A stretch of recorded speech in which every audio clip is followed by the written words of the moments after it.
ತೆಲಂಗಾಣ ರಾಜ್ಯಕ್ಕೆ ಕೇಂದ್ರದ ಹಸಿರು ನಿಶಾನೆ. ಕಾಂಗ್ರೆಸ್ ಮುಖಂಡರಿಂದ ಹೊಸ ರಾಜ್ಯದ ಘೋಷಣೆ. ತೆಲಂಗಾಣದಲ್ಲಿ ಸಂಭ್ರಮ, ಸೀಮಾಂಧ್ರದಲ್ಲಿ ಸಂಘರ್ಷ.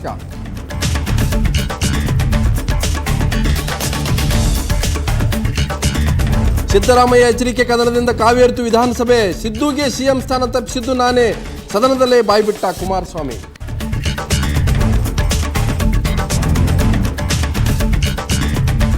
ಜೆಡಿಎಸ್ ಬಿಜೆಪಿ ನಡುವೆ ಮತ್ತೆ ಮೈತ್ರಿ ಮಾತು. ಉಭಯ ಪಕ್ಷಗಳಿಂದ ಸಕಾರಾತ್ಮಕ ಚಿಂತನೆ. ಕಾಂಗ್ರೆಸ್ ವಿರೋಧಿ ಮೈತ್ರಿಕೂಟದತ್ತ ಚಿತ್ತ.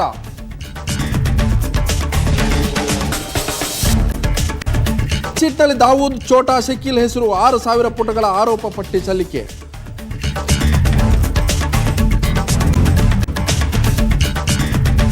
ಬಾಟ್ಲಾ ಹೌಸ್ ಎನ್ಕೌಂಟರ್ ಪ್ರಕರಣ ಉಗ್ರ ಶಹಜಾದ್ಗೆ ಜೀವಾವಧಿ ಶಿಕ್ಷೆ.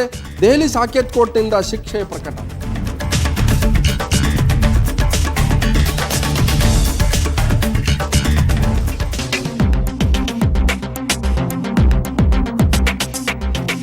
ನ್ಯೂಸ್ ಅವರಿಗೆ ಸ್ವಾಗತ. ನಾನು ಲಕ್ಷ್ಮಣ್ ಹುಗಾರ್. ರಾಜ್ಯದ ಒಂದು ಹೊಸ ರಾಜ್ಯ ಉದಯ ಆಗಿದೆ. ಆಂಧ್ರ ಪ್ರದೇಶದಲ್ಲಿ ರಾಜ್ಯ ವಿಭಜನೆ ಮಾಡುವಂಥ ತೀರ್ಮಾನಕ್ಕೆ ಕೇಂದ್ರದ ಹಸಿರು ನಿಶಾನೆ ಸಿಕ್ಕಿದೆ. ಪ್ರತ್ಯೇಕ ತೆಲಂಗಾಣಕ್ಕಾಗಿ ನಡೀತದ್ದಂಥ ದಶಕಗಳ ಹೋರಾಟ ಕೊನೆಗೂ ಕೂಡ ಜಯ ಸಿಕ್ಕಿದೆ.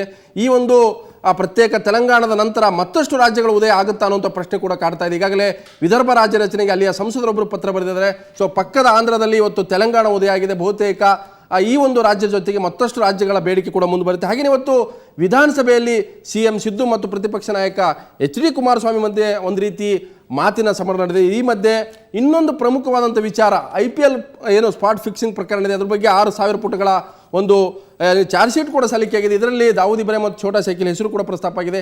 ಈ ಎಲ್ಲ ವಿಷಯಗಳನ್ನು ಚರ್ಚೆ ಮಾಡ್ತಿದ್ದಾರೆ. ಪ್ರಮುಖವಾಗಿ ರಾಜ್ಯದಲ್ಲಿ ಮತ್ತೆ ಬಿಜೆಪಿ JDS ಮೈತ್ರಿ ಆಗುತ್ತಾ, ಮರುಮದುವೆ ಆಗುತ್ತಾ ಅನ್ನೋಂಥ ಪ್ರಶ್ನೆ ಕಾಡ್ತಾ ಇದೆ. ಇದ್ರ ಬಗ್ಗೆ ಚರ್ಚೆಯನ್ನು ಮಾಡ್ತೀನಿ. ನಮ್ಮ ಜೊತೆಗೆ ಗಣ್ಯರಿರ್ತಾರೆ. ಸೊ ಮೊದಲಿಗೆ ಪ್ರತ್ಯೇಕ ತೆಲಂಗಾಣ ರಾಜ್ಯ ರಚನೆಗೆ ಕೇಂದ್ರದ ಗ್ರೀನ್ ಸಿಗ್ನಲ್ ಸಿಕ್ಕಿದೆ. ಆ ಒಂದು ಡಿಟೇಲ್ ರಿಪೋರ್ಟ್ ನೋಡ್ಕೊಂಡ್ ಬರೋಣ.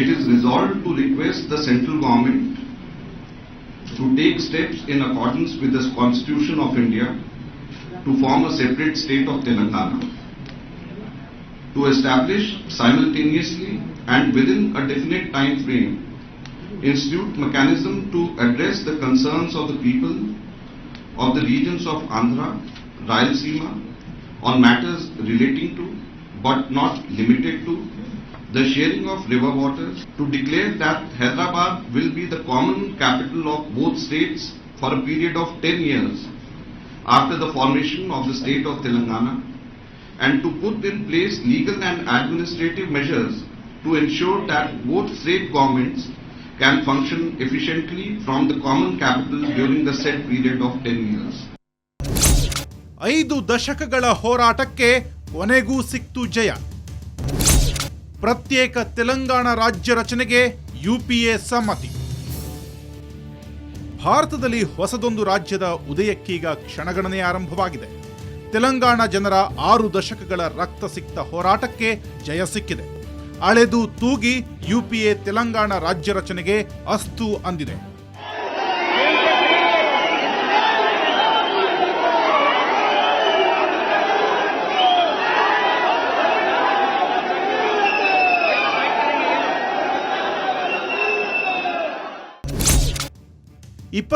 ನೇ ರಾಜ್ಯವಾಗಿ ಉದಯವಾಗುತ್ತಿರುವ ತೆಲಂಗಾಣ ಹಾಗೂ ಆಂಧ್ರ ಪ್ರದೇಶಕ್ಕೆ ಹೈದರಾಬಾದ್ ರಾಜಧಾನಿಯಾಗಲಿದೆ.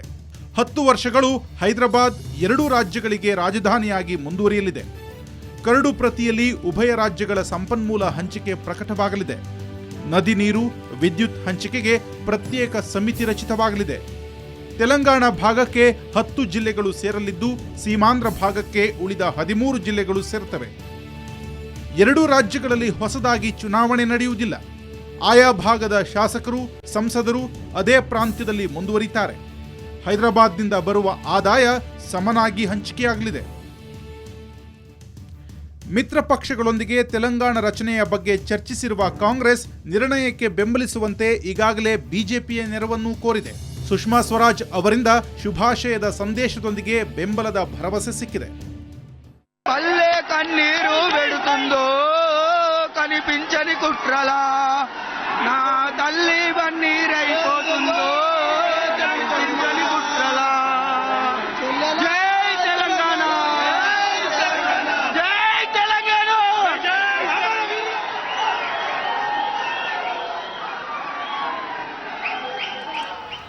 ಪ್ರತ್ಯೇಕ ತೆಲಂಗಾಣ ರಾಜ್ಯ ರಚನೆಗೆ ವಿರೋಧ ವ್ಯಕ್ತಪಡಿಸಿದ್ದ ಆಂಧ್ರ ಸಿಎಂ ಕಿರಣ್ ಕುಮಾರ್ ರೆಡ್ಡಿ ಸೋನಿಯಾ ಸೂಚನೆಗೆ ತಲೆಯಾಡಿಸಿದ್ದಾರೆ. ತೆಲಂಗಾಣಕ್ಕೆ ಪ್ರತ್ಯೇಕ ರಾಜ್ಯದ ಪ್ರಸ್ತಾಪ ಹೊರಬೀಳುತ್ತಿದ್ದಂತೆ ತೆಲಂಗಾಣ ಹೊರತುಪಡಿಸಿ ಉಳಿದೆಲ್ಲೆಡೆ ಪ್ರತಿಭಟನೆಗಳ ಕಾವು ಜೋರಾಗಿತ್ತು. ತೆಲಂಗಾಣದಲ್ಲಿ ಸಂಭ್ರಮ ಮನೆ ಮಾಡಿದ್ರೆ ಉಳಿದ ಭಾಗ ಹೊತ್ತಿ ಉರಿದಿತ್ತು. ಈ ಬಾರಿಯೂ ಅದೇ ಪುನರಾವರ್ತನೆಯಾಗುವ ಎಲ್ಲ ಸೂಚನೆಗಳೂ ಇವೆ. ಬ್ಯೂರೋ ರಿಪೋರ್ಟ್, ಸುವರ್ಣ ನ್ಯೂಸ್. ಸೊ ಪ್ರತ್ಯೇಕ ತೆಲಂಗಾಣ ರಾಜ್ಯ ರಚನೆಯಲ್ಲಿ ಅನೇಕರ ತ್ಯಾಗ ಕೂಡ ಇದೆ. ಇಲ್ಲಿ ಈಗಾಗಲೇ ವಿಶಾಲಾಂಧ್ರದ ಪರವಾಗಿ ಒಂದು ಸಂಘರ್ಷ ಕೂಡ ಶುರುವಾಗಿದೆ. ಸೊ ಪಕ್ಕದ ಭಾಗ ಕರ್ನಾಟಕ ಕೂಡ, ಹೈದರಾಬಾದ್ ಕರ್ನಾಟಕ ಏನಿದೆ, ಅಲ್ಲೂ ಕೂಡ ಈಗಾಗಲೇ ಸಂವಿಧಾನದ 371 ಅಡಿಯಲ್ಲಿ ವಿಶೇಷ ಸ್ಥಾನಮಾನ ಕೊಡುವಂಥದ್ದು, ಅಭಿವೃದ್ಧಿ ಆಗಬೇಕನ್ನುವಂಥದ್ದು.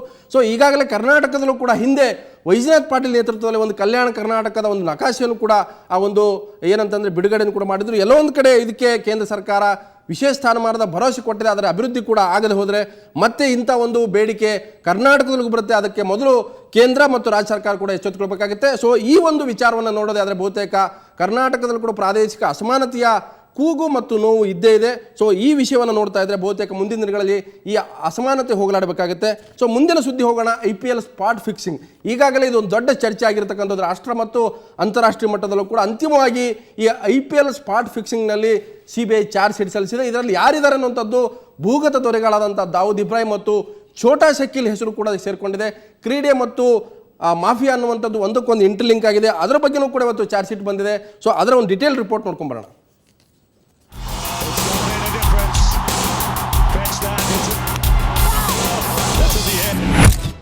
BCCI ತನಿಖೆಯೇ ಬೃಹತ್ ನಾಟಕ. BCCI ತನಿಖಾ ಸಮಿತಿಯೇ ಅಸಾಂವಿಧಾನಿಕ. ಚಾರ್ಜ್ ಶೀಟ್ನಲ್ಲಿ ದಾವೂದ್ ಇಬ್ರಾಹಿಂ ಹೆಸರು. ಹೌದು, BCCI ಇಷ್ಟು ದಿನ ಆಡಿದ್ದೆಲ್ಲ ನಾಟಕ. ಸ್ಪಾಟ್ ಫಿಕ್ಸಿಂಗ್ ತನಿಖೆ ನಡೆಸ್ತೀವಿ, ತಪ್ಪಿತಸ್ಥರಿಗೆ ಶಿಕ್ಷೆ ಕೊಡ್ತೀವಿ ಅಂತ ಹೇಳಿ ಬಿಗ್ ಬಾಸ್ಗಳೆಲ್ಲ ಇಷ್ಟು ದಿನ ದೇಶದ ಜನರ ಕಣ್ಣಿಗೆ ಮಣ್ಣೆರಚೋ ಕೆಲಸ ಮಾಡಿದರು. ಜಯರಾಮ್ ಚೌಟಾ ಹಾಗೂ ಆರ್ ಬಾಲಸುಬ್ರಹ್ಮಣ್ಯನ್ ಅಧ್ಯಕ್ಷತೆಯಲ್ಲಿ ವಿಚಾರಣಾ ಸಮಿತಿ ರಚಿಸಿದ್ದು ಸಾರ್ವಜನಿಕ ಹಿತಾಸಕ್ತಿ ಅರ್ಜಿ ವಿಚಾರಣೆ ನಡೆಸಿ ಮುಂಬೈ ಹೈಕೋರ್ಟ್ ಈ ಅಂಶವನ್ನ ಬಯಲು ಮಾಡಿದೆ. ದೆಹಲಿ ಪೊಲೀಸರು BCCI ತನಿಖೆಯನ್ನ ಅಲ್ಲಗಳೆದಿದ್ದರು. ಈ ಸಂಬಂಧ ಇವತ್ತು IPL ಸ್ಪಾಟ್ ಫಿಕ್ಸಿಂಗ್ ಪ್ರಕರಣ 6,000 ಪುಟಗಳ ಚಾರ್ಜ್ ಶೀಟ್ ಸಲ್ಲಿಸಿದ್ದಾರೆ. ಡಿ ಕಂಪನಿ ದಾವೂದ್, ಛೋಟಾ ಶಕೀಲ್ ಸೇರಿ 39 ಆರೋಪಿಗಳ ಹೆಸರನ್ನ ಆರೋಪ ಪಟ್ಟಿಯಲ್ಲಿ ದಾಖಲಿಸಲಾಗಿದೆ. ಇವರ ಪೈಕಿ ಕ್ರಿಕೆಟಿಗರಾದ ಶ್ರೀಶಾಂತ್, ಅಂಕಿತ್ ಚೌಹಾಣ್ ಹಾಗೂ ಅಜಿತ್ ಚಂಡೀಲಾ ಕೂಡ ಲಿಸ್ಟ್ನಲ್ಲಿದ್ದಾರೆ.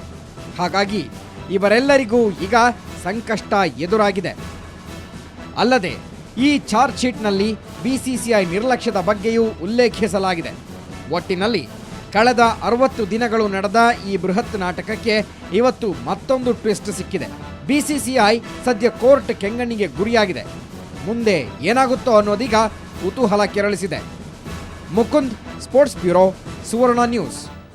ಸೊ ಅಂತಿಮವಾಗಿ ಸ್ಪಾಟ್ ಫಿಕ್ಸಿಂಗ್ನ ಚಾರ್ಜ್ ಶೀಟ್ ಬಗ್ಗೆನೇ ಒಂದು ರೀತಿಯ ಸಮಸ್ಯೆ ಶುರುವಾಗಿದೆ. ಇಲ್ಲೊಂದು ರೀತಿ ಕ್ಲೀನ್ ಚಿಟ್ ಸಿಗುವಂಥ ಒಂದು ಏನು ಸನ್ನಿವೇಶ ಸೃಷ್ಟಿಯಾಗಿದೆ ಅನ್ನೋಂಥದ್ದು ಇಡೀ ಕ್ರೀಡಾ ಕ್ಷೇತ್ರ ಅಷ್ಟೇ ಅಲ್ಲ, ಸಾರ್ವಜನಿಕರು ಕೂಡ ಇದ್ರ ಬಗ್ಗೆ ಚರ್ಚೆಯನ್ನು ಮಾಡ್ತಾ ಇದ್ದಾರೆ. ಸೊ ಮುಂದಿನ ಹಂತದಲ್ಲಿ ನಾನು ರಾಜ್ಯದಲ್ಲಿ ಮತ್ತೆ BJP JDS ಒಂದಾಗ್ತವ, ಮರುಮದೆ ಆಗ್ತವ ಅನ್ನೋಂಥ ಒಂದು ಚರ್ಚೆ ಶುರುವಾಗಿದೆ. ಅದಕ್ಕೆ ಸ್ವತಃ BJP ರಾಜ್ಯಾಧ್ಯಕ್ಷರ ಅಂತ ಒಂದು ವೇದಿಕೆಯನ್ನು ಕಲ್ಪಿಸಿದ್ದಾರೆ. ಅದ್ರ ಬಗ್ಗೆ ಚರ್ಚೆ ಮಾಡ್ತೀನಿ. ನಮ್ಮ ಜೊತೆಗೆ JDSನ ಹಿರಿಯ ಶಾಸಕ JT ದೇವೇಗೌಡರು ಇದ್ದಾರೆ. ಸೊ ಅದಕ್ಕಿಂತ ಮೊದಲು ಒಂದು ಬ್ರೇಕ್.